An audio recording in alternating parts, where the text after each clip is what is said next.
for the operation of the food service program. Whereas grants, we have federal monies that are coming to the school system, and in all cases, there are some type of stipulations as far as how you can use those grants. A good example would be the CARES funds that we have received as well as the city, and there have been stipulations on what you can and cannot do with that funding. So all grants will always have that kind of caveat attached to them. So at this time, I'm going to actually have Ms. Debbie Holloway share some information with you regarding the approved budget from the school board from the March 17th meeting. And then I'll pick back up with some more details regarding that approved budget. We also have submitted over to Mayor Parham at this time as well. Good evening, City Council members, school board members, Mayor Parham, and Superintendent Petrie Martin, and all those that are listening in tonight from our community. If we could go to the next slide, I'll start with slide number 5. Okay, this is a chart that shows our revenues that we've budgeted for next year. The first column that's dated March 3rd was the first presentation that we gave to our school board members back on March the 3rd, as Superintendent spoke about. At that time, we used the governor's proposed budget, and we ran the calculation tool that we were provided from the DOE. Can we go back, please? And at that time, the total operating fund was going to be $46,497,135. Food service was going to be $2.928 million, and the grants fund was going to be $7,518,000 for a total of $56,944,080. When the General Assembly came out with their proposed budget on March the 9th, we reran our numbers, and this was the new revenue projections that we got from the state calc tool. And you can see the only two things that changed were state revenue, state sales tax going up $326,000 from our initial time of running the budget, and state revenue overall $32,083,000 for an increase of $562,583. So overall, the total operating fund was increasing by $889,336 from the time we presented the first budget to our board to when the General Assembly put their revisions in. Next slide, please. This slide shows expenditures by fund. As you can see, the 3 funds that we have are the operating fund, the food service fund, and the grants. We just wanted to show you how much is spent percentage-wise in each area, salaries, benefits, services, other supplies, and capital. So we broke down those percentages for you here by fund. So as you can see, the majority of our money is spent on salaries and benefits in all funds except food service. And in food service, the majority of our budget is spent on the food and the supplies for the students. I won't read you every percentage that's listed there, but that basically is just a chart to show you that we do spend most of the funds on salaries and benefits for our staff. Next slide, please. This is a chart that shows all revenues for all funds. As you can see, the state is the biggest funding source of our budget. And then the city transfer would be the second largest compared to grants. Grants is mostly federal money. There is some state and local grants mixed in there, but that is the total by each fund, by each type of revenue. And as you can see, we're asking in fiscal year 22 for $57,833,416 for all 3 funds, which is a slight increase over last year. Next slide, please. This is a breakdown of just the operating fund expenditures. In the operating fund, we are asking for $47,386,471. We've broken it down by appropriation category.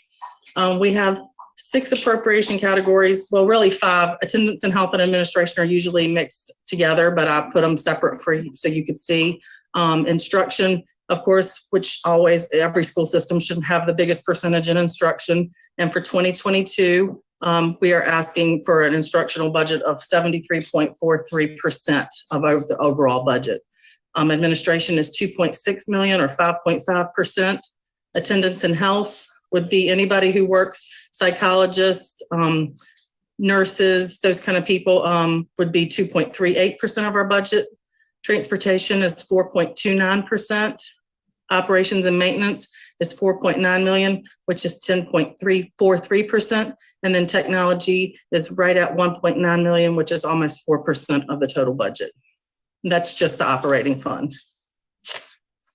Next slide, please. This is what we presented to our board and what they adopted on March 24th. And this shows the same revenue as the previous slide of 47,386,471, which is where we're starting. Our required expenditures are our positions and the benefits. It does not include any new positions that we had to add that were required. So we have 582.6 positions in the school system. That's full-time and part-time combined. And that takes 36,974,000 of our budget. We had to add 2 additional counselors this year based on the standards of quality from the DOE. So that cost another 152,748. Our departments and schools have an operating budget where they pay all of their bills, utilities, any little bit of travel that might happen, copiers, phone bills, those kind of things. That is a total of 7.6 million. We have an increase in our health insurance over last year. That's going to increase by 184,204. And then we, like the superintendent and Dr. Mayo said, we have included a 5% pay increase that totals 1.674 million. The state is providing a little over $1 million for that 5%. And then we were also able to factor in a 1.5% step increase above the 5%, which is another $527,000. We have a new grant called the Claude grant. And in that grant, as it was written, we had to provide half of the cost of 2 CTE teachers for health and medical programming classes that we're going to have. So after all of those expenditures come out, we have a fund balance right now of 159,111. And I believe Dr. Mayo was going to pick up on slide 10. Thank you, Ms. Holloway. And just to kind of summarize what Ms. Holloway just mentioned, with the operating budget, with the expenditures that are noted, 87% of the operating budget equates to salaries and benefits. So that kind of just gives you an example of the importance of the operating budget and the funding coming in for the operating budget, because it's pretty much people. With this slide here, it discusses the fund balances. As Holloway mentioned just now, for this upcoming year, we have a fund balance of $159,000. So we've balanced the books, but we also have a surplus of funds, which is always something good to have fiscally to make sure you actually have money in the bank as you're moving forward for any types of incidentals that may occur. So prior to fiscal year 2020, the tracking of fund balances during the budgetary process was not in place in Petersburg. So as you can see from these 2 charts that you see here, you can see in fiscal year 2020, the year started with $156,000, whereas for this fiscal year, we started with only $66,000 as far as for a fund balance. In the next section here, you see the fund balance at the end of year for the CAFR. So this is after the auditors have kind of reviewed the books and determined what the balance has been as far as for the school system. So in fiscal year 16 through 20 is listed below, and you see an asterisk beside fiscal year 16 and fiscal year 18. Dr. Peacher Martin worked with the previous city manager in regards to being able to, after the audits were completed with the city books, to allow us to use those funds for capital projects. Also, with fund balances that have been reviewed by auditors on the city side, there was a resolution that was put in place by City Council at your first October meeting of October 2020, wherein a resolution was put in place that year-end balances would be reverted back to the school system after that particular fiscal year audit was completed. There was also a resolution that was signed by Chair Pritchard in August of 2020 to that same effect. So this kind of gives you an example, or not an example, but this gives you the information regarding the fund balances at the end of years, fiscal year 16 through 20. So you can see the large differences in numbers there. Next slide, please. So as Dr. Peter Martin mentioned, we did have some additional initiatives that we would like to have included with this budget. However, with 87% of the operating budget being people, it's difficult to add initiatives because all of the initiatives were actually going to be people to help in different areas. So you can go to the next slide. In the area of mental health, which is a big, crucial area at this particular time. Some more assistance in our operations department. But all of these positions are people, so it becomes part of the required expenditures moving forward. So in order to be able to sustain these types of initiatives, we would need an increase in the amount of funding that is provided from our locality, being the city of Petersburg, in excess of the $10 million that we're currently getting each year in order for something like this to occur. But it would not be something that can only happen in 1 year. It will have to be reoccurring moving forward. In the event funds are not available or funding had to be reduced, for an example, if we were provided $11 million this year, but it could not happen in fiscal year 23, then we would have to go back and look at possibly cutting positions, which is what has had to happen in the past in Petersburg due to different funding concerns wherein positions had to be cut in order to balance the budget. Next slide, please. So to shift gears a little bit from the budget that we've been discussing since December with our board, and we also have been discussing a lot of our capital improvement plans. So we all know Petersburg, we have an aging infrastructure.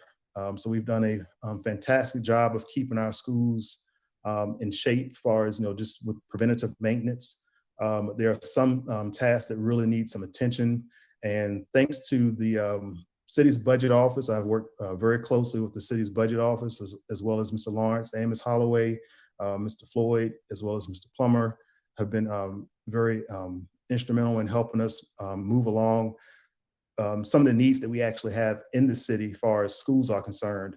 And we were fortunate to get some CARES funding from the city, as well as the usage of some of the fund balances from fiscal year 16 and 18 to get some of our projects completed in advance of the 5-year capital improvement plan that the school board approved back in December of 2020. Excuse me, yes, 2020. Next slide, please. So these three items you see here are actually part of the capital improvement plan, but we've been able to remove them from the plan simply because of the funding, as I mentioned, from the city. The city has allowed us to use those fund balances, and also they provided some of the CARES funds that they received for us to purchase a replacement bus.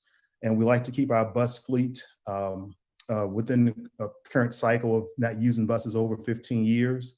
So over a 5-year time period, we have over 15 buses we are projecting that we need to replace within the school system. Also, a lot of our HVAC units at our elementary schools are individual units.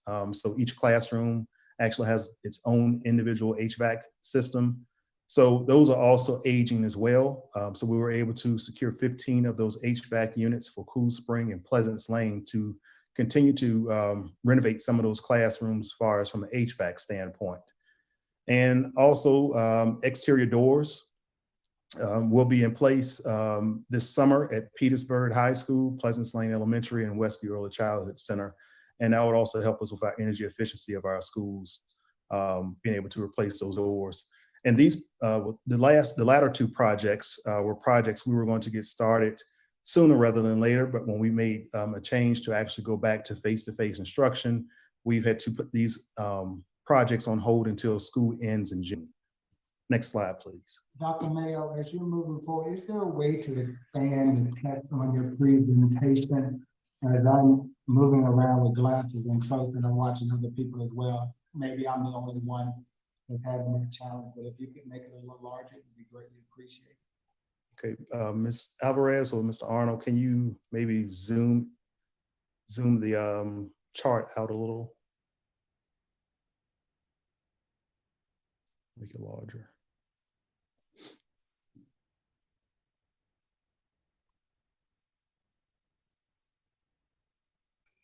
It's at its largest right now. Thank you. Okay. Sorry about Can you go back to, I believe it was fiscal year 2022?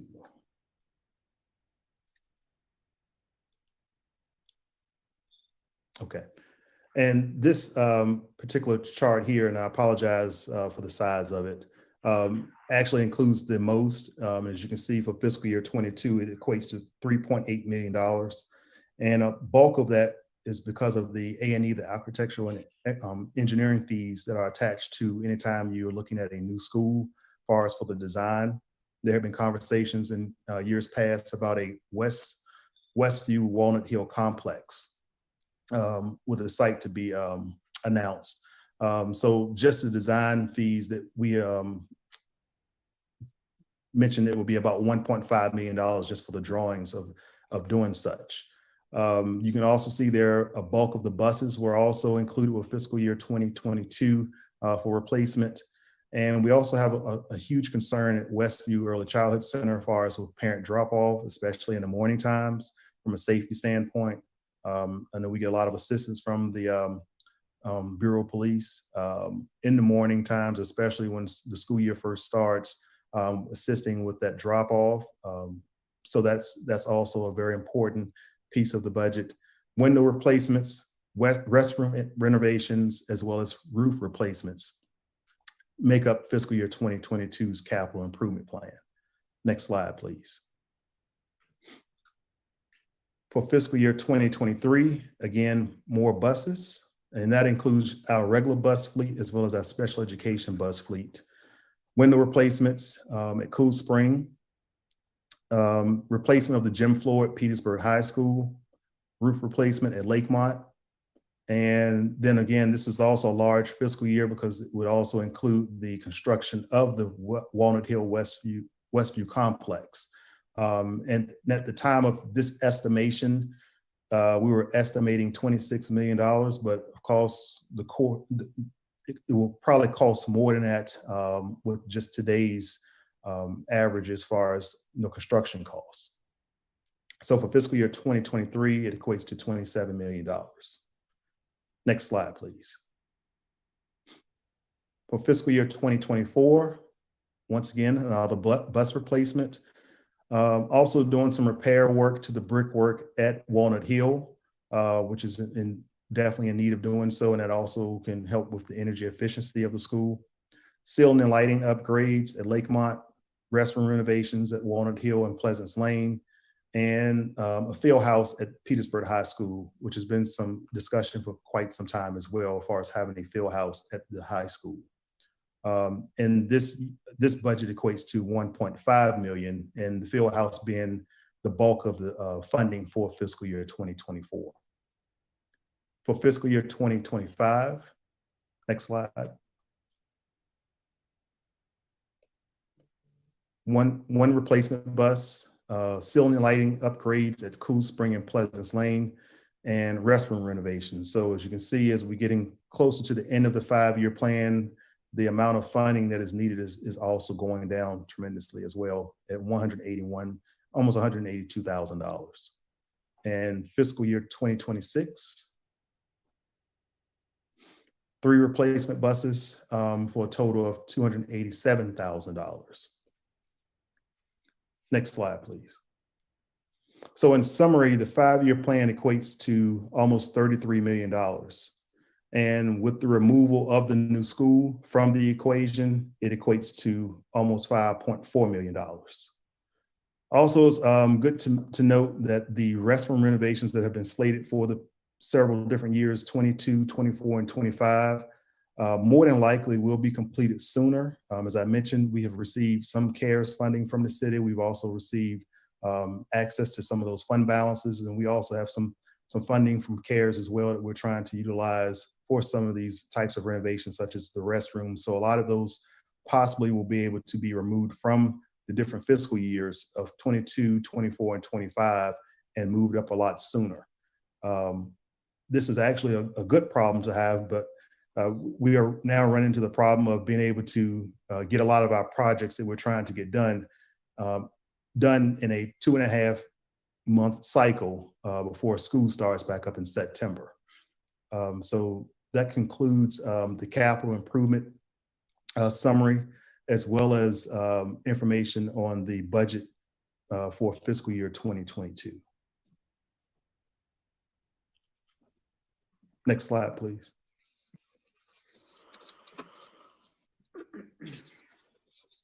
So at this time, Chair Pritchard, we'll turn it back over to you. Thank you, Dr. Petrie Martin. Thank you, Dr. Mayo, Ms. Holloway. Thank you for that presentation. At this time, I will turn it over to Mayor Perham for questions from City Council. All right. Thank you, Mr. Chair. We'll start off with questions from City Council. I'll start off with my first question is, can we have the actual enrollment numbers from, projected for next year compared to this year? It'll take me a second. It's in my pile here. Let me find it.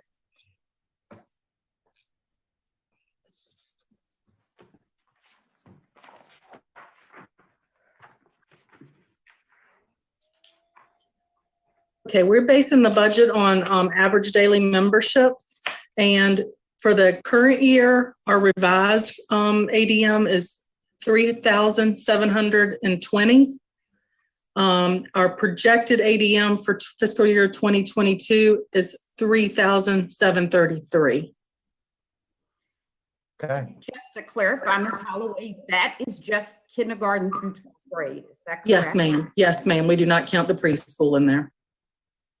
Okay. Thank you. You're welcome. Next, entertain questions from members of City Council. Councilman Cutler.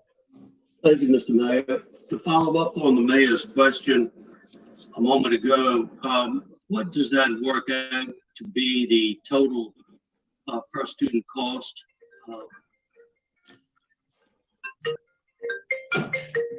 For the current fiscal year and also for the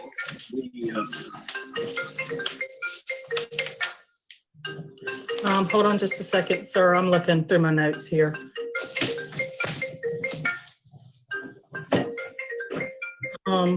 Let's see. Well, the state funding per pupil. no, I'm sorry. Overall, what's the total per student cost of the current year?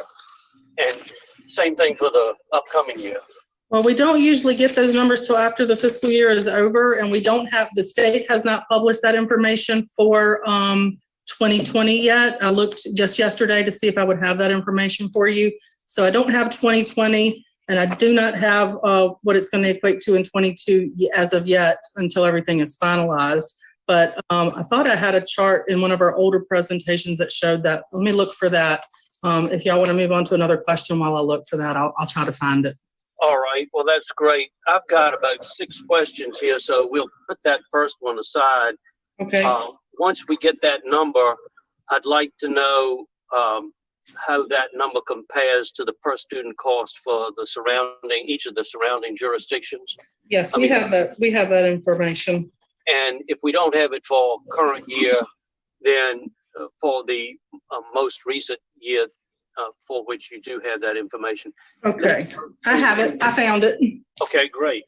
Okay, so for fiscal year 19, what the state annual school report from the state published was, and I have every school district here, so I'll just have to look for the ones surrounding us. But in Petersburg, the total cost per pupil was $12,714 in fiscal year 19.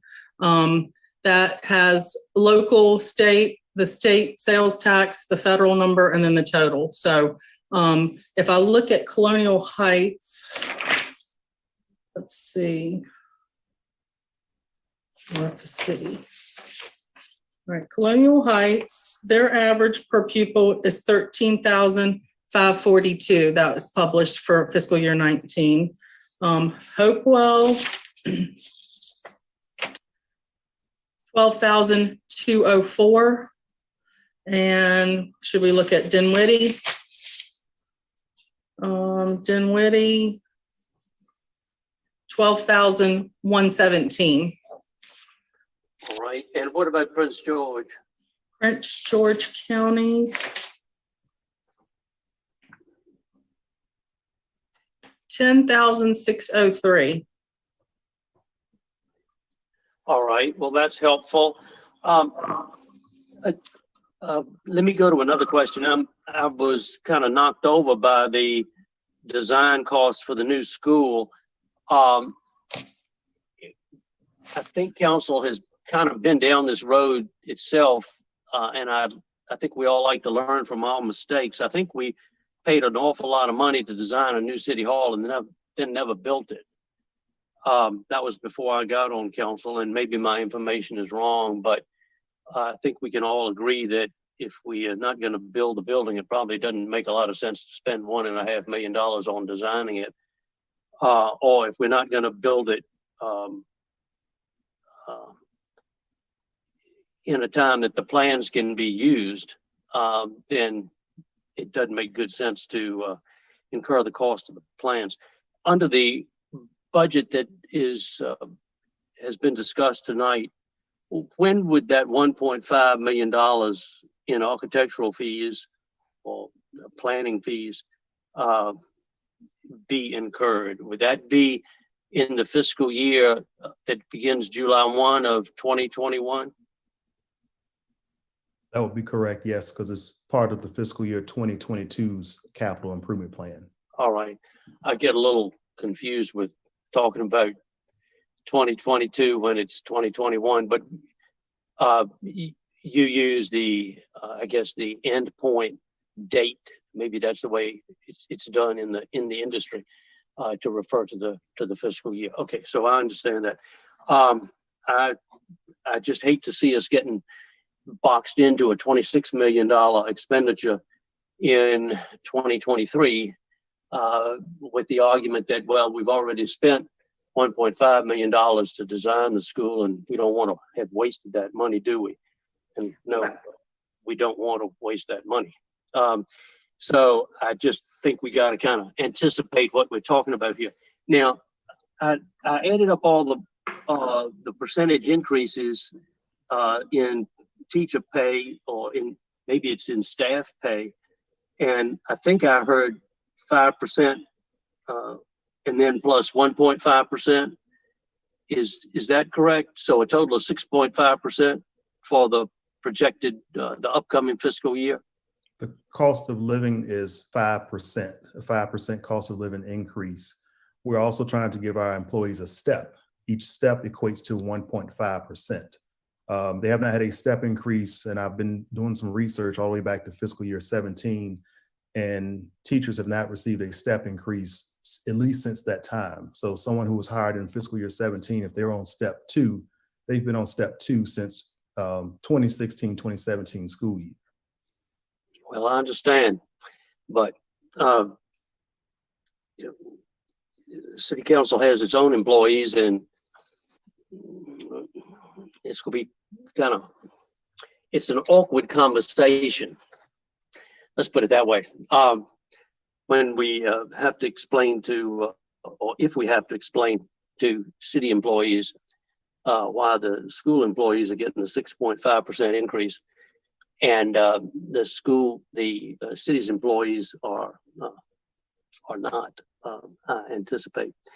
Let me go back to the fund balance. I'm always intrigued by that number. I'm really puzzled also. We're asked to allocate money to the school board each year, and then or the school system each year. And at the end of the school year, lo and behold, there's money left over, and we're not talking chump change either. But I think it was almost $750,000 in the past fiscal year. Do you have any insight into how much money is going to be left over in the current fiscal year? At this time, it's a little too early to determine as we continue to pay bills. So it's kind of difficult, and especially being that we are now back to face-to-face. So some of our expenses are increasing. Last year, we did have a larger fund balance simply because of the school year ending abruptly in March. Right, but when did the school year start back up again? March of this year. All right, so March 17. So there were three months, I guess, depending on how you count it. Let's say April, May, June. 3 months in the last fiscal year that the schools were shut down by COVID, and we had how much was the fund balance at the end of that, those 3 months? For fiscal year 22, for fiscal year 2020, our fund I don't have balance. that number, but I remember 678. That's correct. Yes, that's correct. 678 for 3 months. And now we've got, how many months? 9 months in 2020 through 2021. So we call it fiscal year 2021. And we've got about three times as long. That's approaching $2 million. Just, this is kind of back of the envelope math, and it may be dead wrong, but it's all I've got to go on.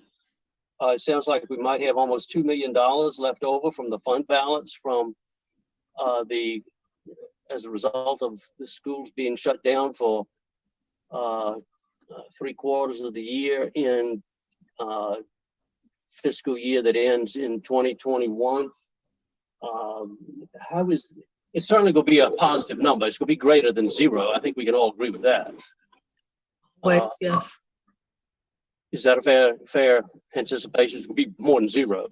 Of course. Yeah, So- I think that is fair, Mr. Cuthbert, but I do want to clarify something. So last school year, when the schools closed, they literally did shut down per the governor's request.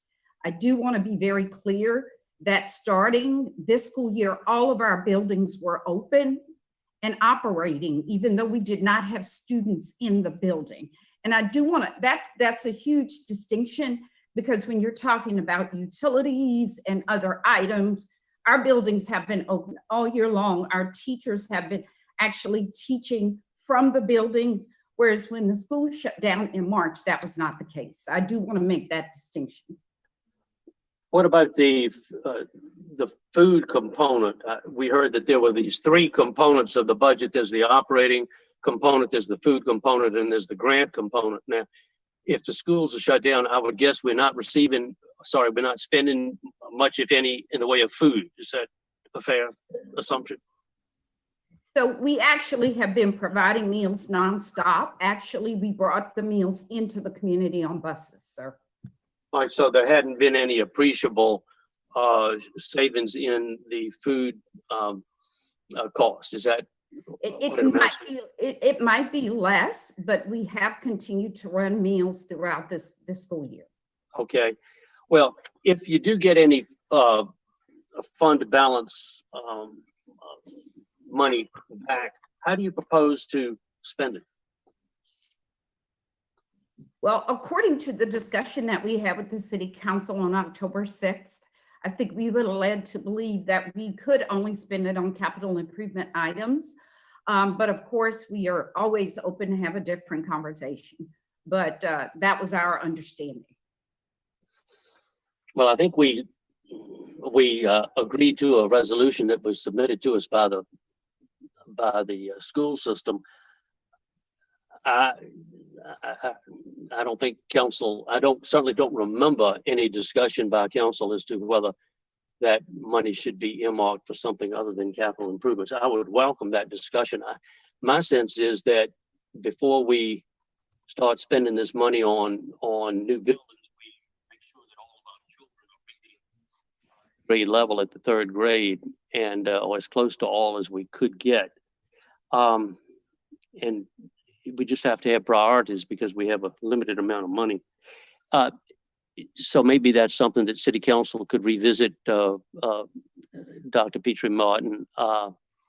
Would you oppose Council's initiative if that were the will of a majority of Council to allocate some of that fund balance money to improvement in literacy? I mean, we certainly could have that conversation.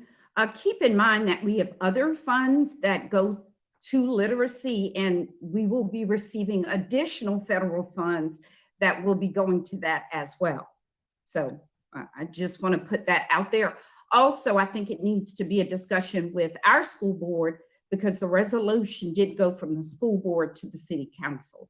So Right. there might need to be a discussion there. And just to clarify, capital improvement was not in the resolution, but I remember a discussion being held on October 6th about capital improvement. Right.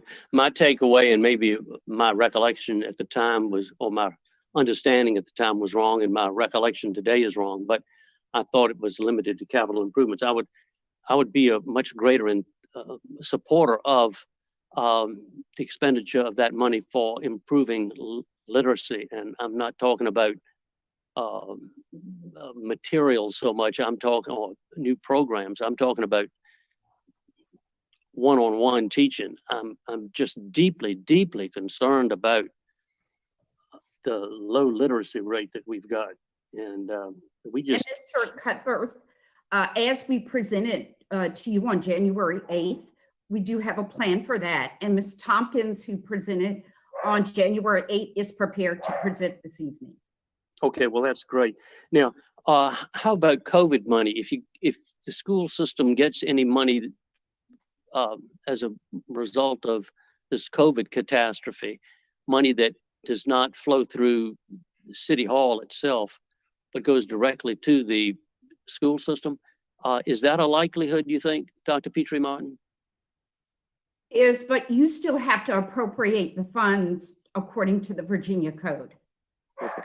So it goes straight, hypothetically, some COVID money may come to the Petersburg City Public Schools, but City Council would still have to appropriate that money or approve the expenditure of that money by the Petersburg City Public Schools. Is that what I'm understanding? That is correct, and that is the current process, which is what I was referring to at the beginning of the meeting. We have to present budget supplements to the City Council that you approve. So yes, we get the money, but we still have to send it to you to appropriate it, and there is an approval process. All right. Last question concerns the field house. I'd love to see that field house built, but I'd also love to see the athletic success stories that have come out of the Petersburg City Public Schools help us with that cost. I would think that would be an easy sell. I mean, we've had some superstars, and they wouldn't miss whatever our projection is here, $1.4 million. I mean, to some of these success stories, I would think that would be, if they would band together, I would think that would be affordable and something they would eagerly help with. We have a grants program. Has that aspect of funding a field house been pursued? So actually, we will have a committee co-chaired by Coach Lawson and I believe Judge Martin to bring together some potential funders. So that will be happening after spring break.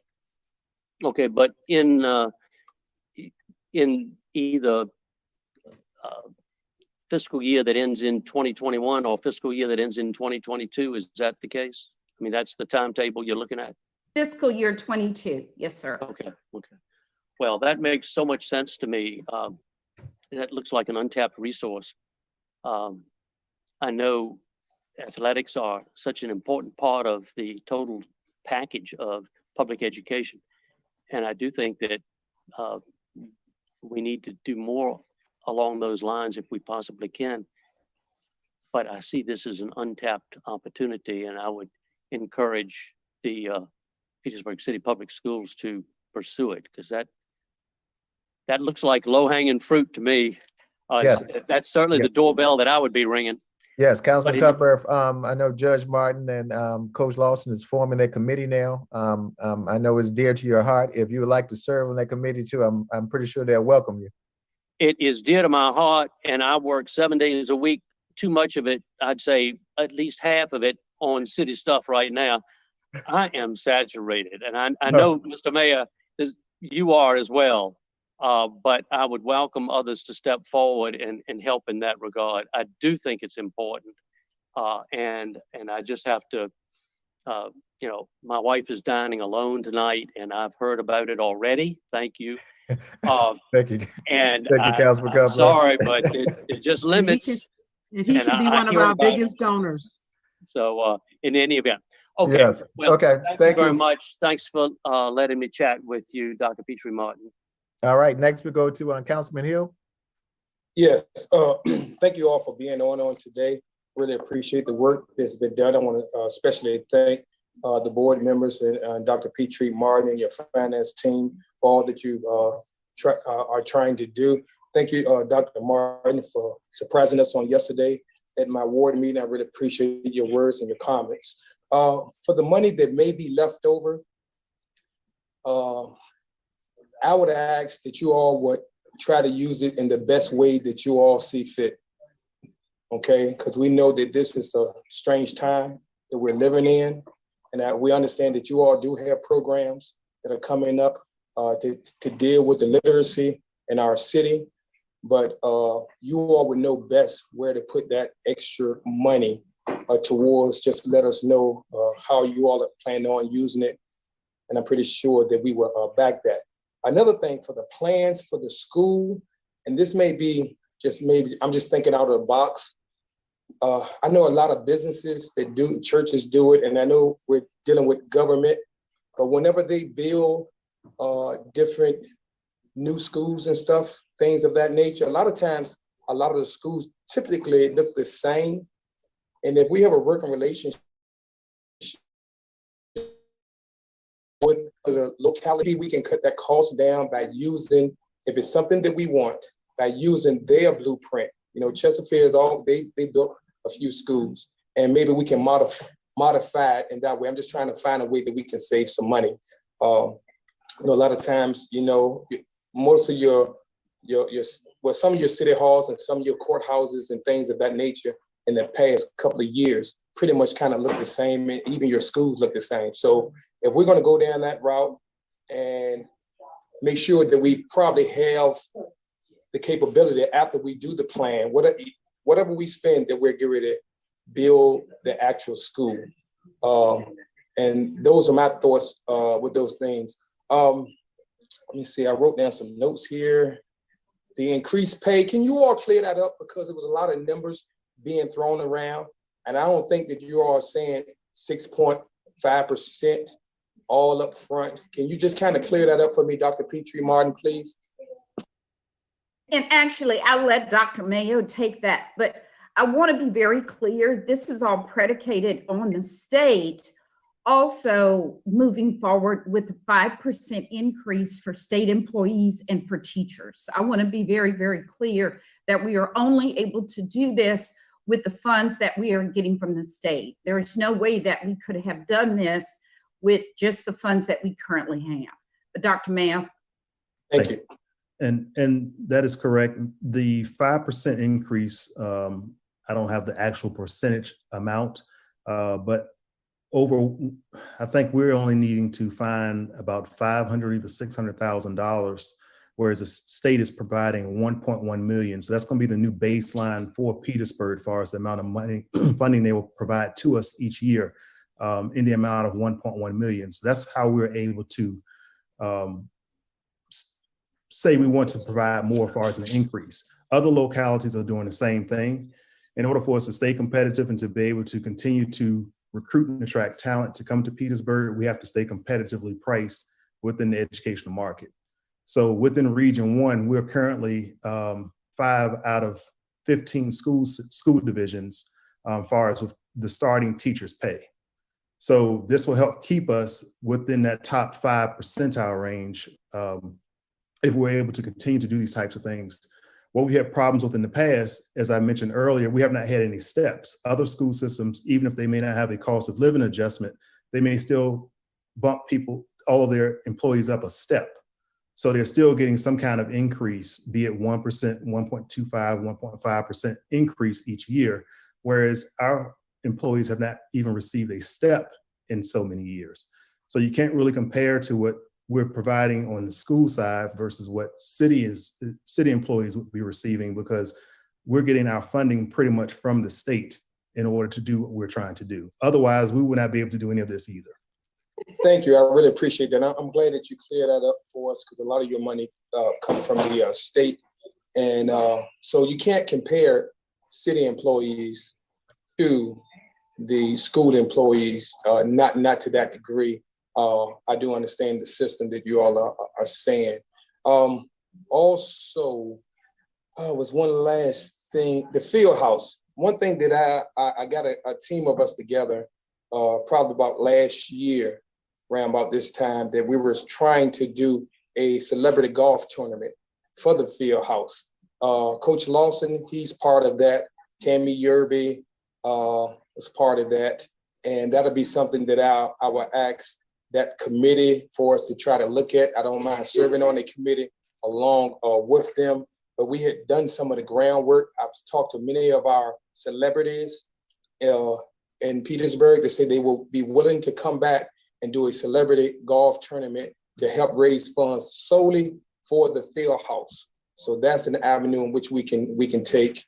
Some of them, they know that they can't play golf, but at the end of the day, people would like to play golf along with them, drive the carts and things like that. And I've also talked to some teams, and we're just waiting. I also talked to one of my clients.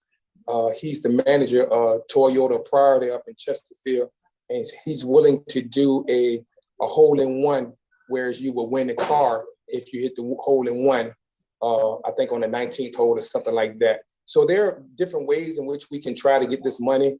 I do understand, by me being a former athlete, if you don't have a field house, a lot of teams do not want to come to your stadium and play you because they have to sit outside in the cold. They can't go in. So that's very important to our athletics and to the growth of our students. So with no further questions, Mr. Mayor, thank you. All right, thank you, Councilman Hill. Next, we'll head right on to Councilwoman Wilson Smith.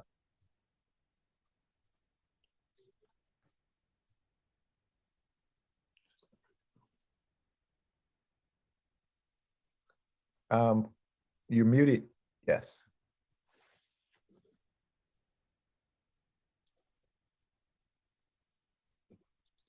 I think she can't turn hers off. I think she's trying, but she can't turn it off, Mr. Mayor.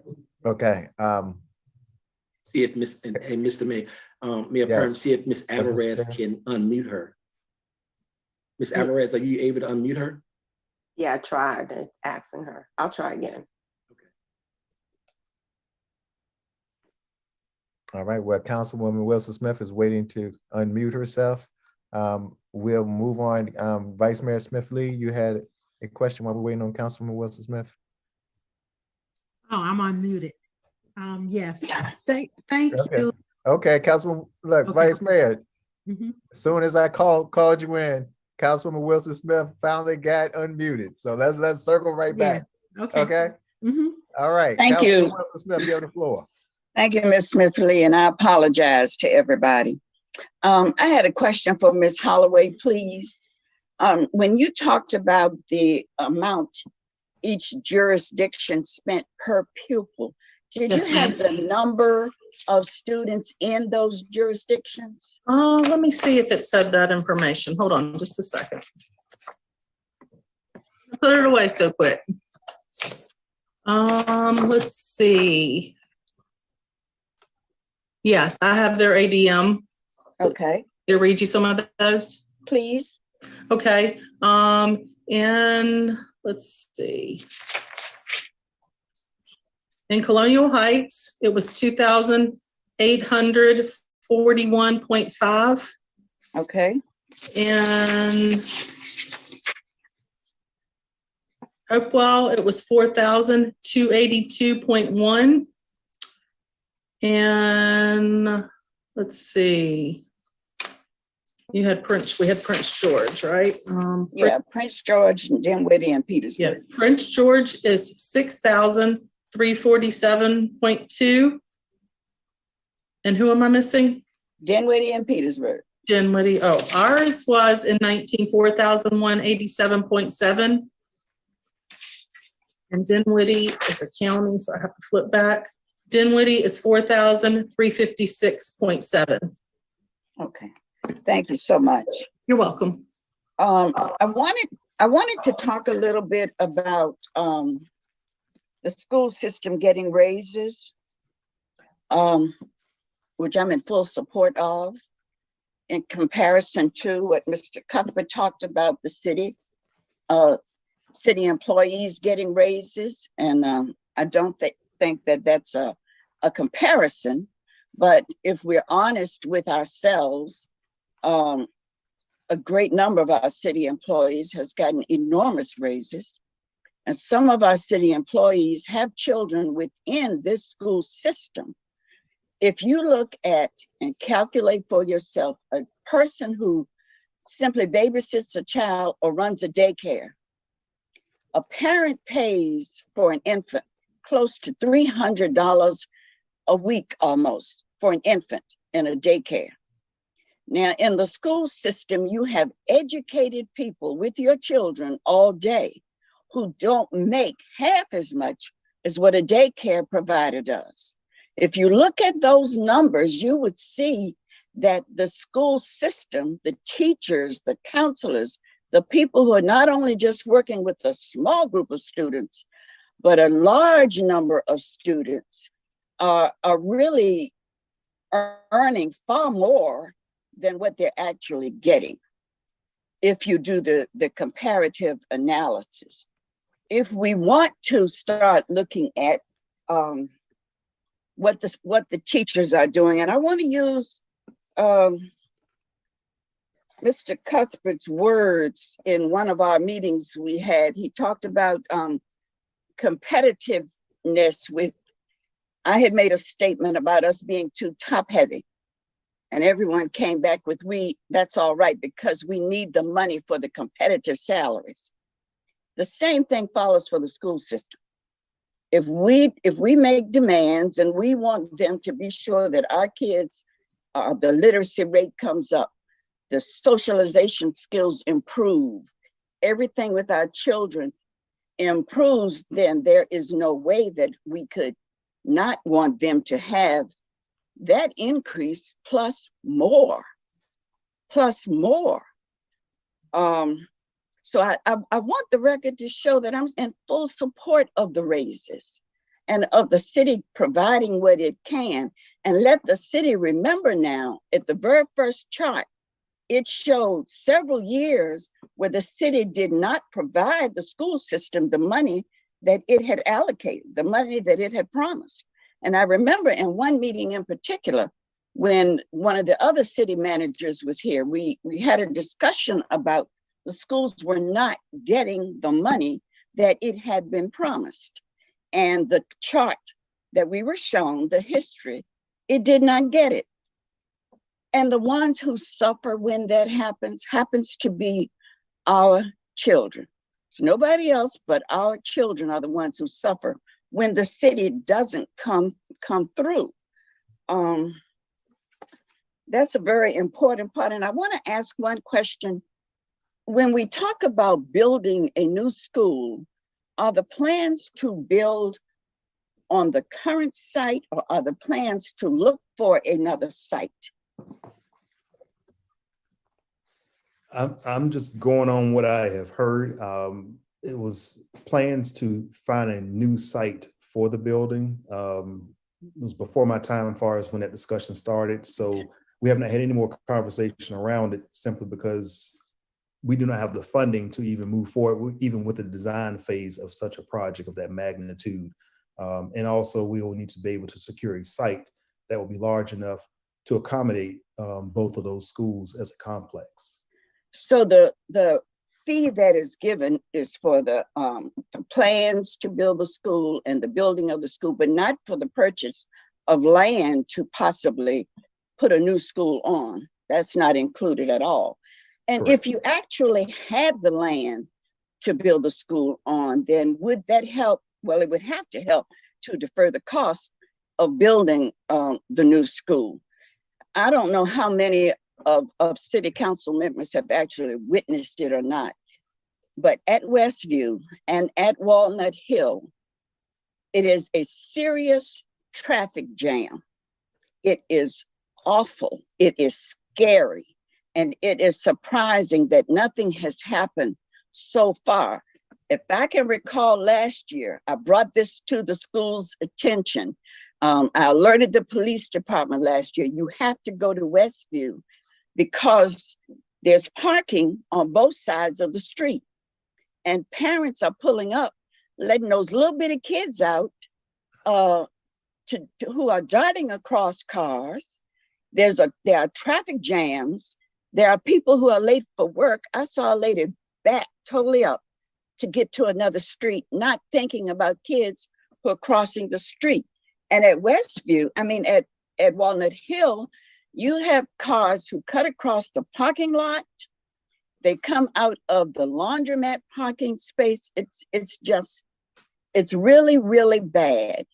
And I'm of the belief that if you know there is a problem, and we all know it now, if you didn't know it at first, we all know it now. If you know there's a problem, we have to act to correct it for the safety of our children. You know, council is in a discussion.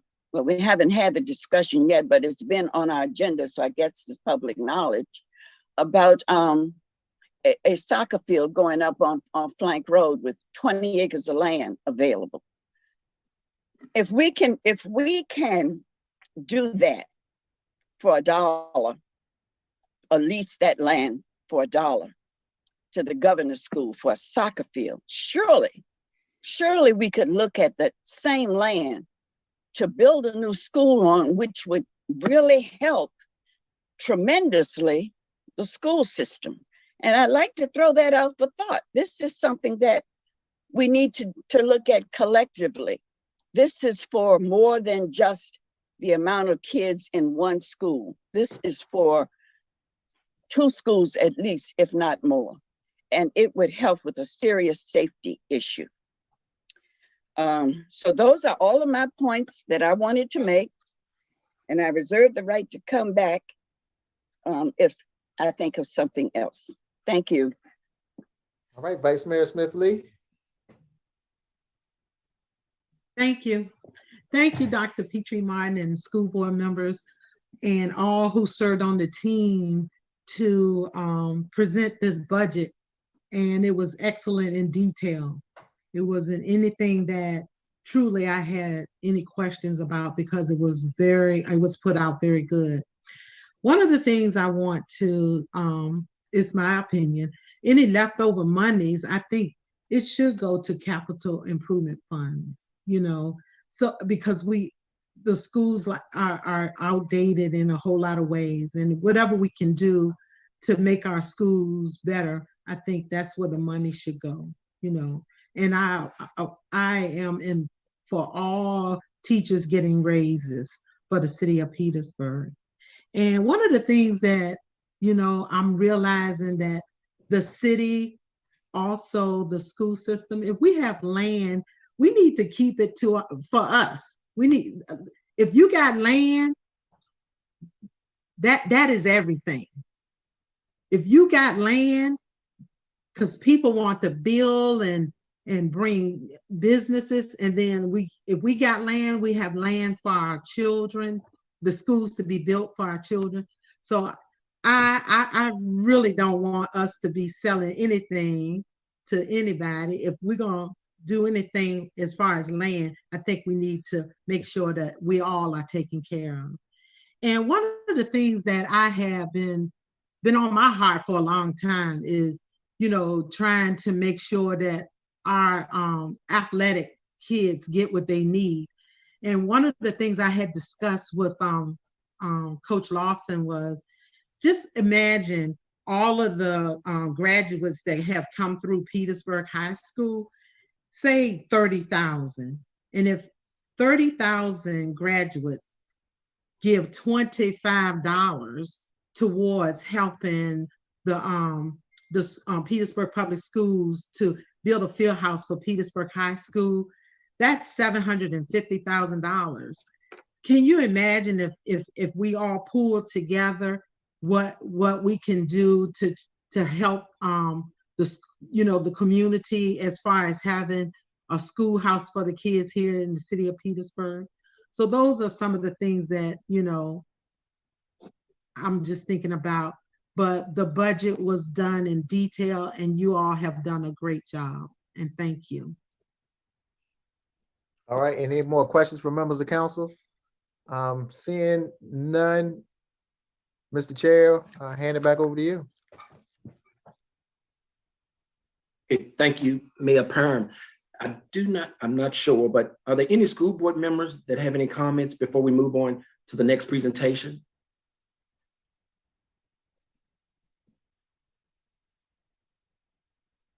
Ms. Nguyen.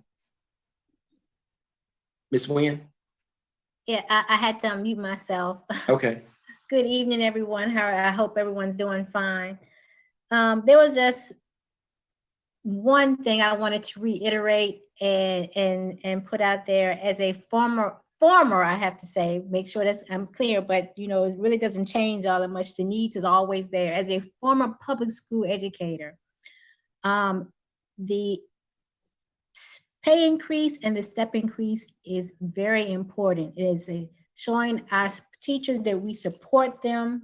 It is a morale booster, but most importantly, it eliminates a turnover ratio. And what the lack of turnover, which you all may or may not understand, is that teachers don't get a chance to establish a rapport with their students.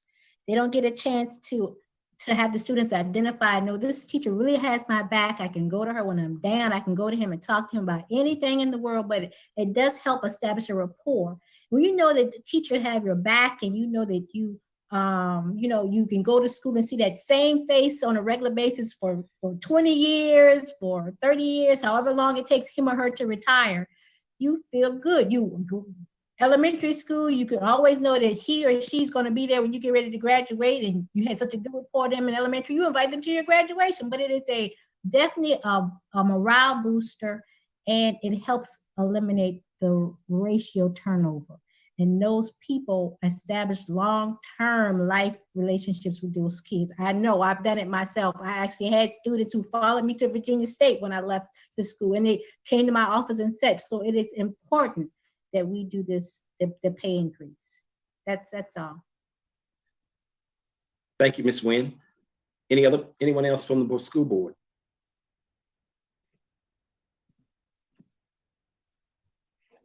Okay, I'll turn this back over to Dr. Petrie Martin for our second part. So good evening to everyone once again. And the next presentation will be in the area of literacy updates. And just to clarify that we do know that upon our arrival in 2019, the last set of reading test scores came from school year 2018-2019. So under my tenure, we have not received any state standard of learning assessment results. But what we do know is during that time, for our third graders specifically, we did have schools, specifically one school, that was at about 31% proficiency. And then we had other schools that were around 40% proficiency. And I think at our highest, we were at 64% proficiency, which I believe was specifically Walnut Hill Elementary School. So we do know that upon our arrival, reading was going to be a focus for us in Petersburg City Public Schools.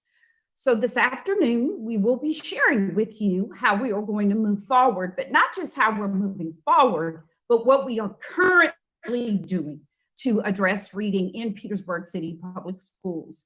And so at this point, I will turn it over to Ms. Tompkins, and she will take us through the presentation. Good evening, everyone, to Chairman Pritchard, to Vice Chair Pierce, the school board, to Mayor Perham and Vice Mayor Smith-Lee, and the school board, City Council, and all of our community partners. It gives me great pleasure to talk about the work that we're doing to increase literacy outcomes for our students in Petersburg City Public Schools. Make sure I can advance my slides. Oops. So one thing that many people don't know is that reading is an unnatural act. And that's from some extensive research from Benjamin Riley. And what that means is that students, they're able to hear words, they can mimic words, but they have to be taught to read. So having a vocabulary is very different than being able to read. And that's why instruction in reading is very critical to student success. So this is what our research further states, that learning to read is a progression from decoding, which is our phonics and phonemic awareness, to decoding text, to fluent reading, to deeper inference and comprehension.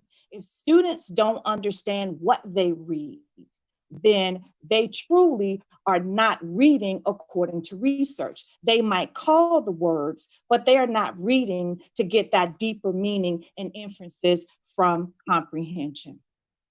So let's take a look at some of our data. The phonological awareness literacy screening is our universal screener coming from the Virginia Department of Education. And what it tells us is our students' readiness for reading. This assessment is given to students in grade K through 2.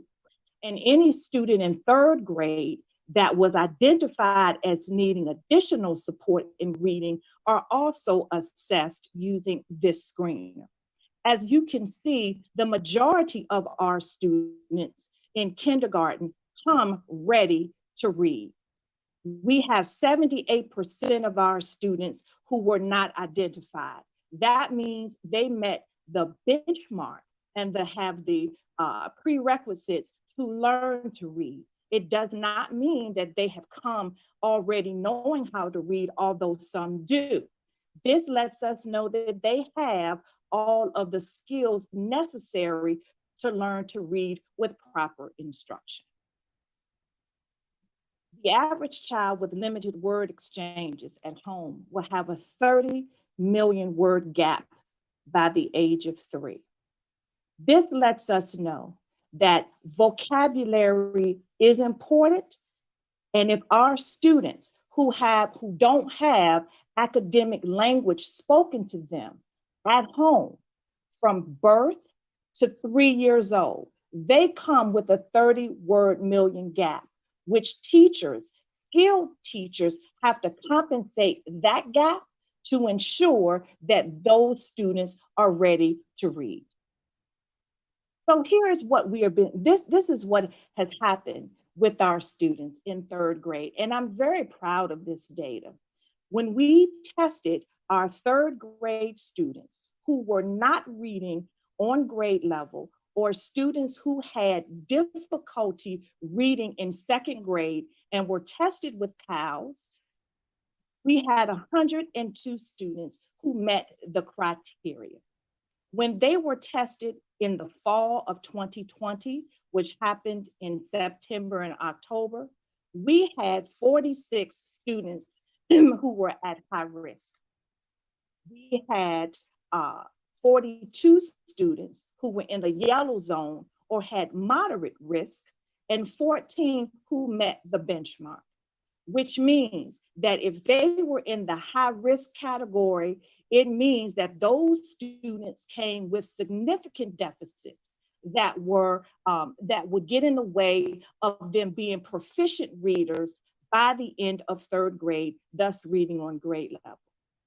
With the interventions that we have in place with Title I teachers, small group, one-on-one interventions, what we have done, and we instituted this mid-year assessment, which was not a practice in Petersburg all the time. With those interventions, we had 25% who were at high risk, 25 who were at moderate risk, and notice 48 of those students with our tiered intervention systems in place, 48 moved from high risk to meeting benchmarks. And that is significant progress. We will have the end of the year PALS data, which will come out. We will start testing from April until June 4th. And we hope that all of these students will move out of the high risk and move into the meet or met benchmark expectations. So how do we close these reading gaps? One of the things and one of the ways that we have to do this is through explicit instruction. This is just a sample of our kindergarten pacing guide. One of the things that we know and research supports is that our students must have explicit instruction in phonemes, segmentation, blends, and all of those things that are with phonological awareness and phonics. And as you can see, the state standards have that in them, and we give teachers explicit directions and teacher notes regarding how do we teach students to read. In kindergarten through second grade, students are learning to read. By third grade, they transition from learning to read to reading to learn.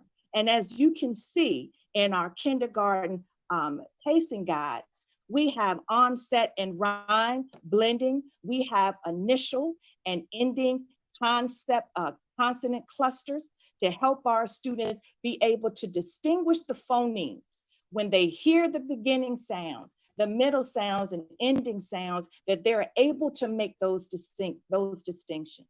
All of these phonological awareness and phonics explicit instruction lead to students having the foundation they need to begin the process of learning to read. So what are our assessment tools and our progress monitoring items that we have? We have our universal screener, which is our phonological awareness screening, K2, and identify third grade students. We progress monitor those students from beginning, middle, and end of year. We also do quick checks once a week to ensure that the skills the students were working on in their small group and one-on-one interventions, that students are meeting those benchmarks so that we can move them forward.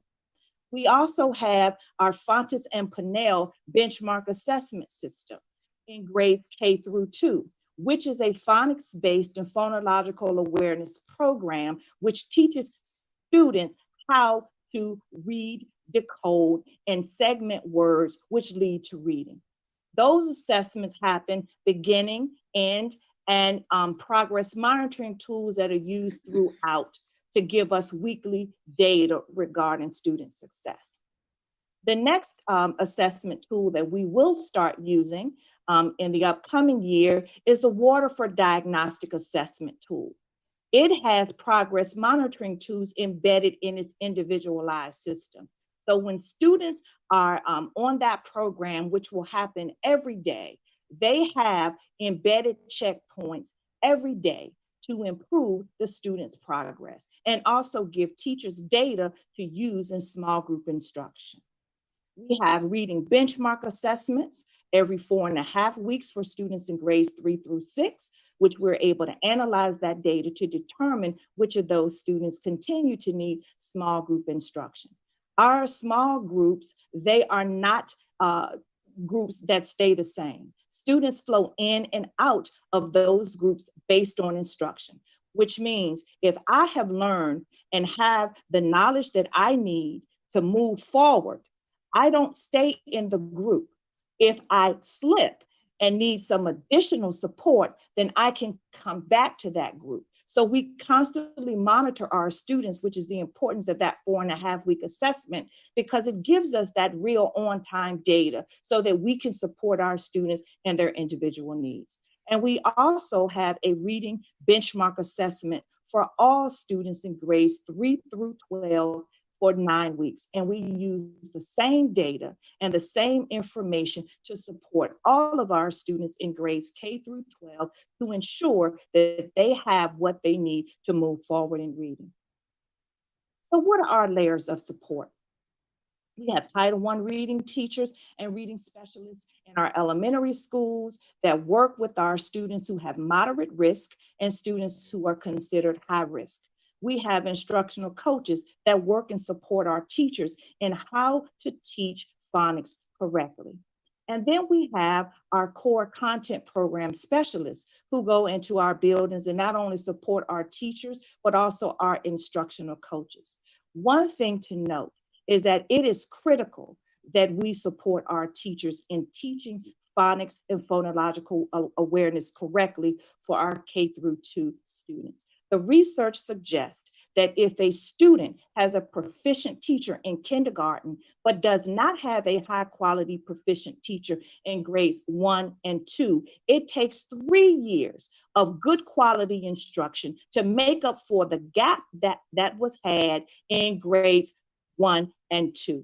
So this is why it is vital that we have teachers support, that we have our instructional coaches in all of our buildings to support our students and our teachers in closing those reading gaps. Closing reading gaps is everybody's responsibility, and it's not just on one person. It takes a village in order for our kids to read on grade level by 3rd grade.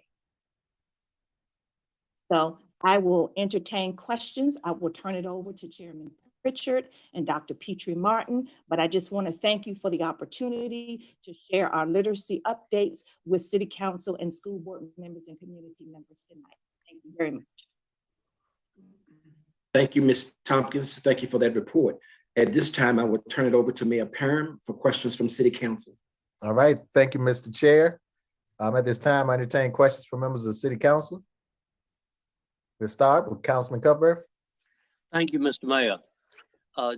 Dr. Tompkins, thank you very much for that presentation.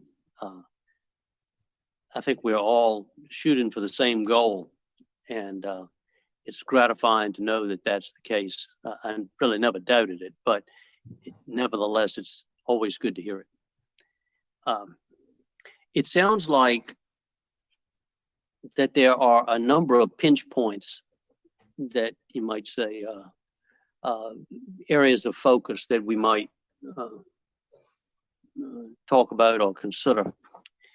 And certainly one of them is one-on-one tutors during the school day.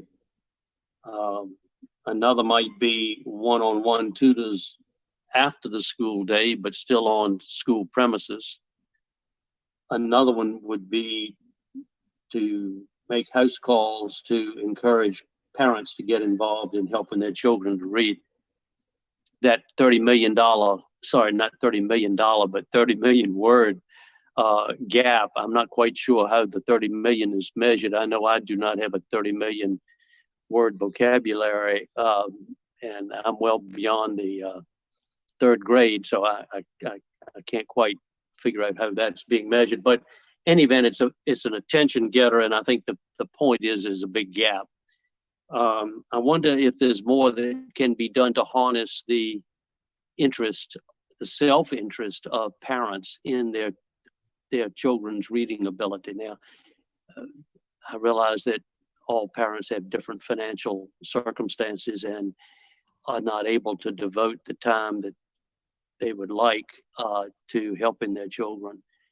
And I'm sure we have many children in the school system who come from a single parent household, and the single parent is working 2 jobs, and there's just no slack in the day for the exhausted parent to try to help the child read. I don't mean to gloss over those realities and those limitations that the real world brings to us. That said, is there anything more that we can do, the school system can do, in the way of one-on-one tutors during the school day, one-on-one tutors after school, and getting the parents involved in the teaching process, whether it's by making house calls, and that's the only thing that, as a total outsider and person who's pretty ignorant on what your options are, it's the only option that I can think of is making house calls. And maybe for good reasons, that's just not realistic. But you've probably thought about all of these possibilities, and perhaps with the COVID money, some of these possibilities could get funded. But each one of us who's participating in this program tonight, I know, believes as a creed that it is absolutely essential that our children read at grade level as early as possible and don't slip back thereafter. Otherwise, doors to their future are shut, and those doors do not open. We can talk all we want to about new jobs through AMPAC and Civica and so on, but if we turn out students that are not able to read, they're not going to be able to get those good jobs. So it's terribly important that we bear down on solving this problem to the maximum that we possibly can. Dr. Petrie Martin, would you address those possibilities? And you've probably thought about this day and night and come up with other ideas as well, that if you had more money, what could you do to improve these numbers? So actually, some of the things that you have listed are already happening, Mr. Cuthbert. And then there is one piece that we look to expand upon with additional funding. But before I get into the details, I do want to make it very clear, and I want to compliment this school board, because when we arrived as a new leadership team, we did not have a phonics-based program that was being used across the board in Petersburg City Public Schools. And they approved us purchasing Fontes and Pinnell so that we could begin to use a phonics-based program with our students, which we think is the absolute key. What Ms. Tompkins described with having to get to a word, using your letters that turn into sounds, that turn into words, that turn into sentences, that is phonics-based instruction. And then most recently, they have approved the purchase of Waterford, which is another program. So I wanted to publicly say thank you, because we think phonics-based instruction is the key to us moving forward. The second thing that I want to say is that we have started putting literacy packets in our households last summer during COVID-19. We were mailing a Scholastic literacy packets into the home with a parent guide that talked through how the parents can read stories with their students and also have literacy activities in the home. And we have continued that throughout the year. Students have picked up kits that they have taken into the home and used for literacy instruction. Plus, we have student support specialists that do go into the home, well, on the doorstep because it's COVID-19, but they also share literacy materials with families as well. So all of that has started. We have phonics-based instruction, we have good programming. So as we look at the future of our federal funds, we do want to add additional staff who could be able to work with students in small groups and one-on-one. We currently have some of that going on, but for us to make the extreme improvements we want to make, we need more staff. So absolutely, we would look at our federal funds to do that. So I feel like I've shared a lot, and I know that was quick, but some of the things have already been going on for almost a year, and then we hope to add some additional staff as well. Ms. Tompkins, did I leave anything out? No, you did not, Dr. Petrie Martin, but I do want to address Mr. Cuthbert's question about how one determines the 30 million word gap. There was some research that was done out of the University of Kansas. And what happens is they researched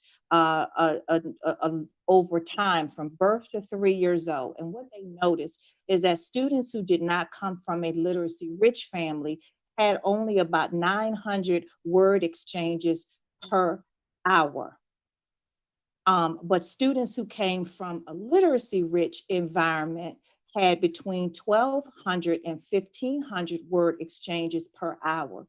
Calculate those exchanges from about 8 to 10 hours per day over 3 years. That was how they calculated that 30 million word gap, because there were more positive exchanges, more high-level vocabulary exchanges versus directives and survival language that came from families that struggled financially and did not have literacy rich and did not have the resources to purchase books and have a literacy rich environment. And that's how those word exchanges were calculated over time and ended up being about 30 million words between those from a literacy rich environment versus those who had more resources to provide a literacy rich environment for their students.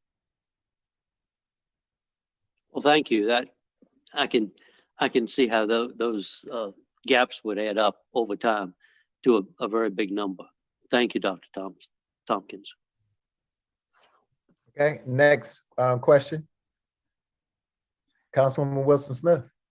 Thank you so much. Does each one of the schools have its own social worker and or psychologist in place? No. No, they do not. They do each have a student support specialist, and that is the individual who works with families. Okay, is that background in social work or psychology for that position? It depends. Some of them do have a background in social work, but not necessarily psychology. And in all honesty, we, would not necessarily have the funding to have a psychologist for every single school. Well, we do have one on staff for the school system. Oh, absolutely. Yes. Okay. So Miss Tompkins, when a student is struggling, let's say I knew a student who learned the word at and could recognize it. And when you add on the H or the B, he'd go hat and that. You add on the W to WHAT and he says wet. And I argued with the student, no, that's not how we pronounce that. But he was so stuck on phonics that is the way that he would pronounce it for the rest of his life. And so we have students who hear it and learn it phonetically, but then they come across the times when those words stumble them so much. And it's not just the what word, it's a lot of words that will really stumble them. Do we have something in place to identify and help that group without them having to go to special ed for that? Yes, ma'am. Those words like what and the that cannot necessarily be sounded out phonetically the way that some of the others like bat, those words become part of the sight word. So when teachers are teaching phonics, they teach the sight words and give them that background history on sight words. And they also have what is a digraph, a diphthong, and you teach those as a part of phonics so that the students don't have what, because that is improper. So when we think about diphthongs and digraphs, that's different from the onset and rhyme and teaching. And that's all a part of our phonics program with Fontes and Pinnell, as well as the PALS activities that happen within small group instruction. So yes, ma'am, those are all a part of the curriculum. Thank you so much. You're welcome. Now, another issue was, and I brought it up at council meeting once before, in order for students to really learn reading, they need to have access to books and materials. And what I noticed is a lot of times if the schools are closed, so is our public library. And that really, I'm thinking this is the opportune time for students to visit the library. And I'd like for us to consider a collaborative effort to be sure that when the schools are closed or are letting out for a half a day, that the library is available to receive these students and help them to continue to learn, even though they're not in the schoolhouse. And thank you so much for that question. But libraries have adapted, including our public libraries, and we have digital lending libraries. So students still have access to books, the same quality of books. They can exchange those books. They're able to check those books out. It's all done digitally now. So students still have access to books. It's a part of our lending library system. Okay, thank you. You're welcome. That's all I have, Mayor Parham.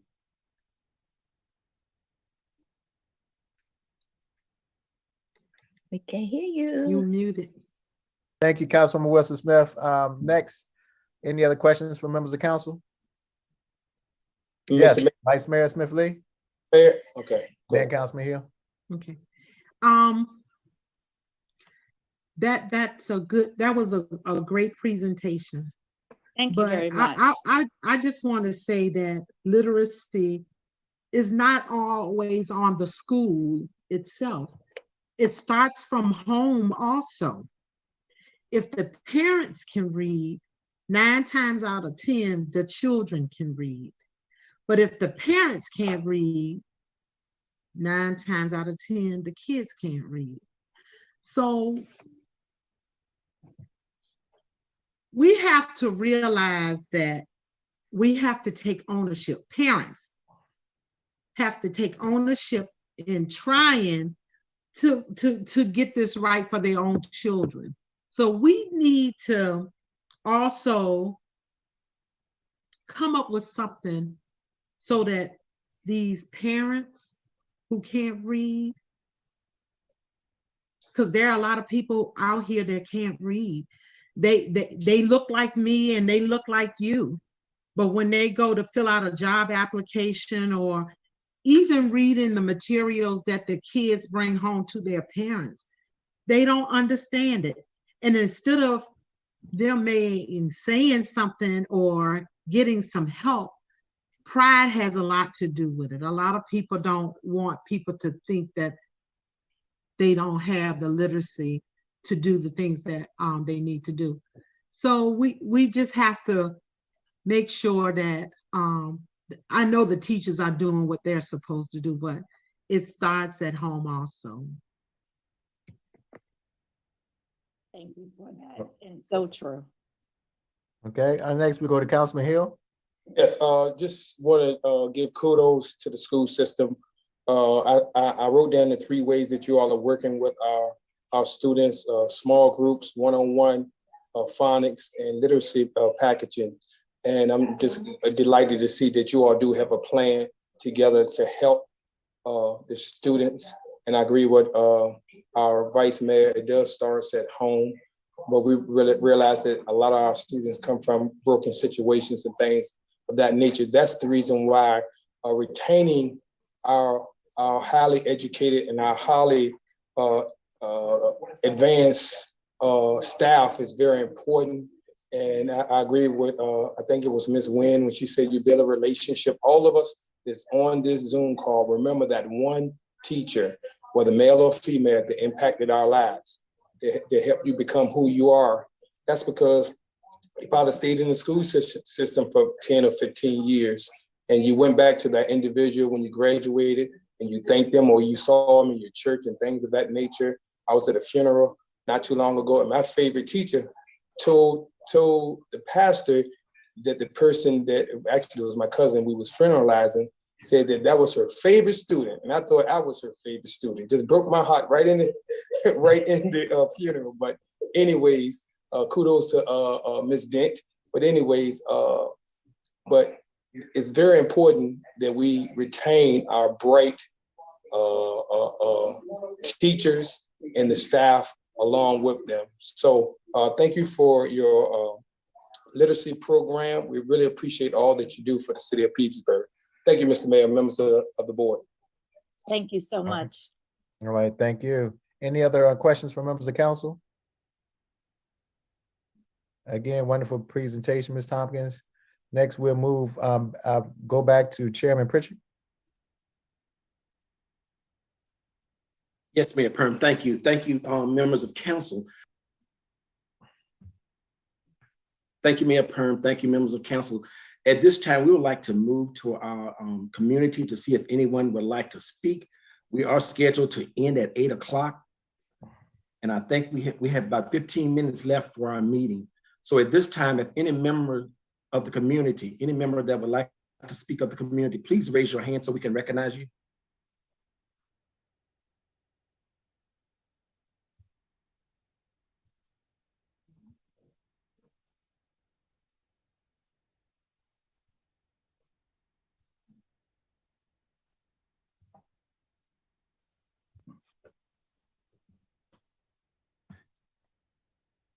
Okay, Miss Courtney Austin, Miss Austin.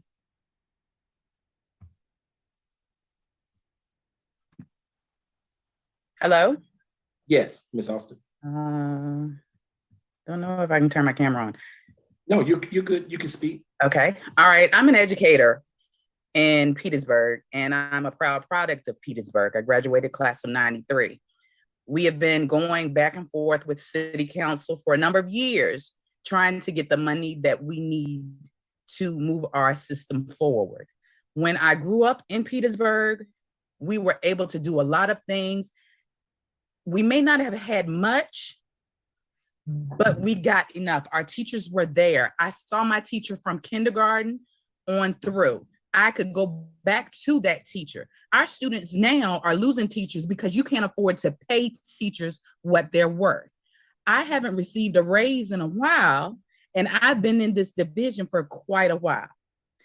I'm 20 years in as an educator, and this is ridiculous that we have to keep going back and forth to beg for money you should be willing to impact your community with education. No one wants to send their kids here because there's not enough teachers. You're pushing your good teachers away, and you're essentially trying to grab at straws on who you're getting.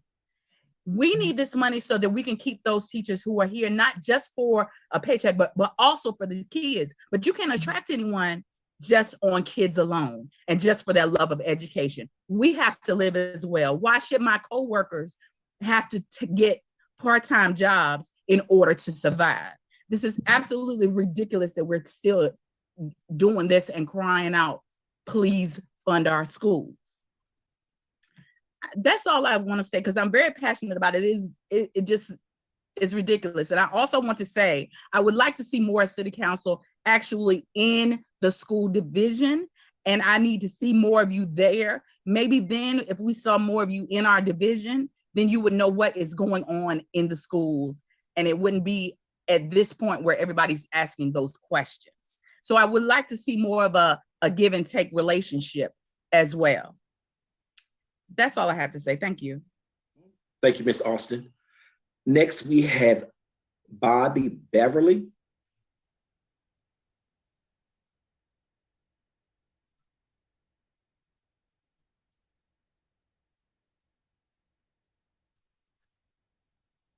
You're on mute.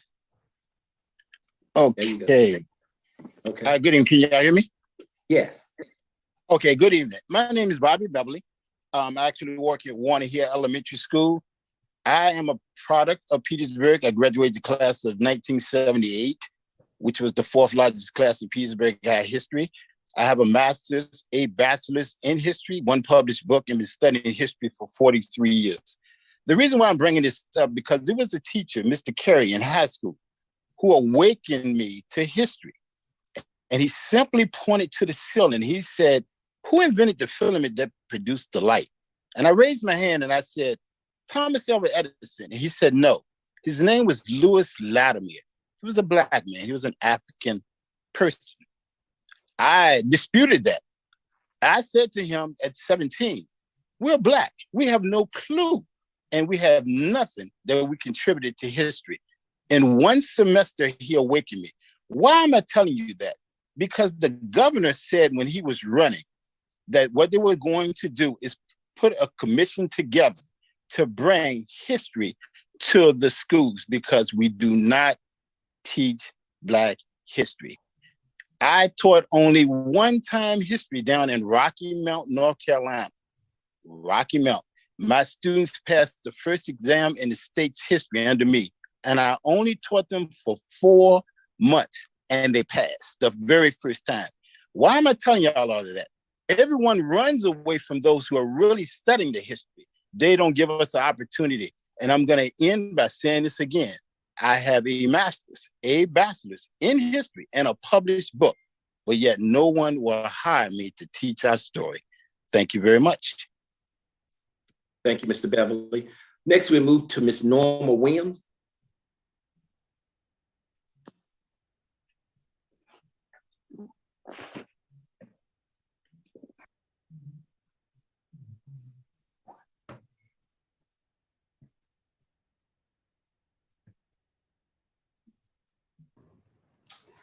Good evening, everyone.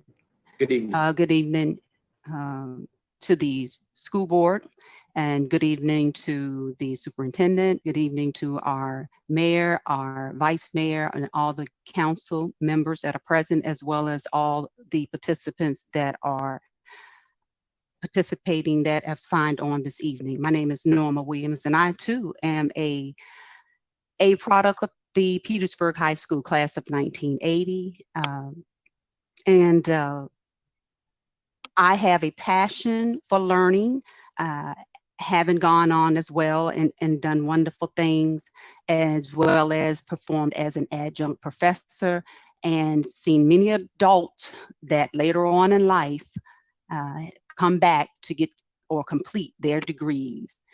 Education is very important to me, and in the business world, seeing how you progress will depend on your level of education. And some of the things that I saw tonight, though, I had an opportunity to catch Congressman Bobby Scott with the 3rd District of Virginia on Monday. And one of the main topics was that of the education, testing and evaluating the students or assessing the students. And my background is instructional design, training, development. So lesson plans, all of what we're talking about.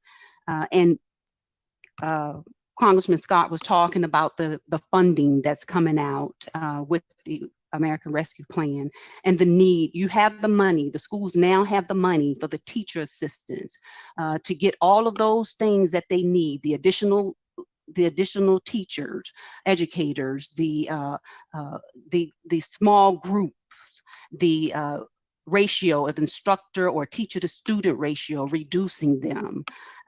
We talked tonight about, or I heard tonight about parents and students.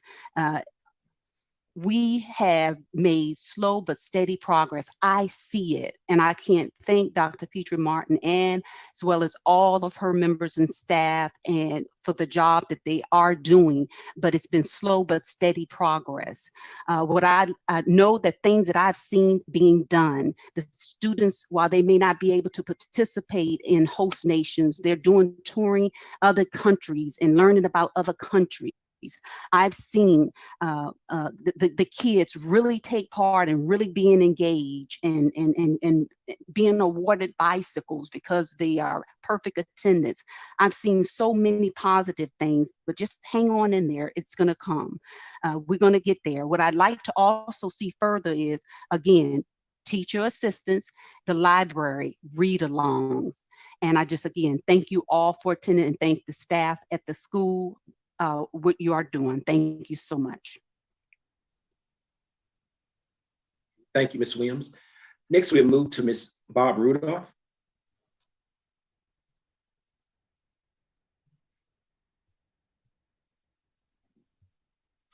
Sorry about that unmute delay. There's a little lag there. I'll skip the salutation since time is short. Wanted to thank school board and superintendent and staff for a very welcoming and excellent meeting. It was really informative. I particularly enjoyed Ms. Tompkins' presentation on how reading is being taught and some of that information that's provided as a context for what you're up against. It looks like the school division is making progress. I know you have a lot of challenges, but I appreciate the progress and the chance to see those reports. To City Council, I hope you'll continue meeting with the school board frequently. It's a good thing. I also think at least one of you needs to reconsider your efforts to micromanage the school division, because I think that they're in excellent hands with Dr. Petrie Martin and the school board. Thank you. Thank you, Ms. Rudolph. Next, we go to Ms. Annie Mickens.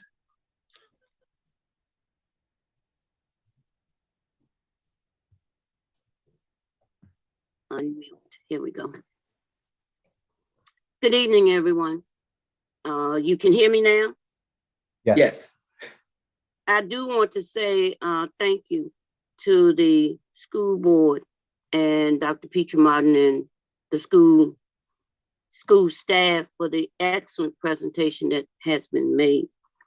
And to speak from the retired teacher who is still working with the active teacher, it is exceptionally difficult to encourage the young, innovative teacher that's coming into the system now, when their struggle starts in the beginning with just being able to maintain a stable lifestyle of support for themselves and their families.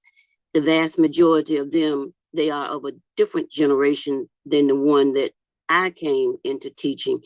There was no such thing as I'm going to leave no matter what.